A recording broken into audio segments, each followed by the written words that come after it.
রমজান মাস শুরু হয়ে গেছে। এখন আমি আমার একটাই কাজ, আমি হচ্ছে নিউজ ফিডে স্ক্রল করব আর হচ্ছে পেজে দেখব, সুন্দর সুন্দর ড্রেস দেখবো। এ পেজ থেকে ও পেজে যাবো, ও পেজ থেকে ও পেজে যাবো। তারপর আমি বলবো price please, price please, price please. এভাবে আমি হচ্ছে ইয়া করবো, দাম জিজ্ঞেস করব। হ্যাঁ, দাম জিজ্ঞেস করব। তারপর কি হবে?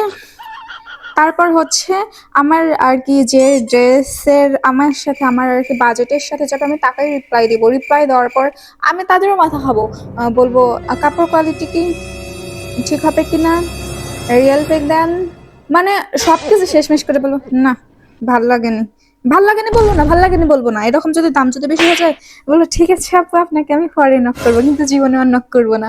আর মাঝে মাঝে এরকম হয়, বাজেটের থেকে যদি দাম বেশি হয়ে যায়, মানে বাজেটের থেকে যদি বেশি বেশি নাই, অল্প একটু যদি বেশি হয়ে যায়, তখন আমি কি করবো, মেসেঞ্জারের উপর থেকে না হচ্ছে স্ক্রিনটা নামাই আমি দেখবো ঠিক আছে কিনা। যদি দেখে দাম বেশি, আমি ওটা সিনে করবো না, আমি ওটা আজীবনেও সিন করবো না, ওটাকে আমি ঝোলাই রাখবো।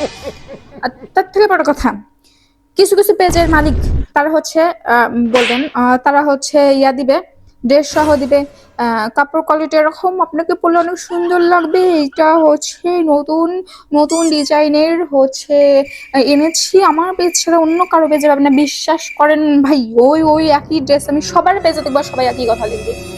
আসল আসল ড্রেসের জন্য আমার পেজ থেকে শুধু নেবেন। সবাই যদি আসল আসলে নকলকে আমি নিজে, যারা আমরা ড্রেস কিনবো তারা আমরা কি নকল, আমরা কি নকল, মানে সবাই এই কথা বলবে যে আসল আসল ড্রেস নিতে হলে আমার পেজে নক করেন। আর সব থেকে বড় কথা, সব থেকে বড় কথা, আমি আমি মনে করি এই রমজান মাসে কি শয়তানরা আসলে বন্দী হয়।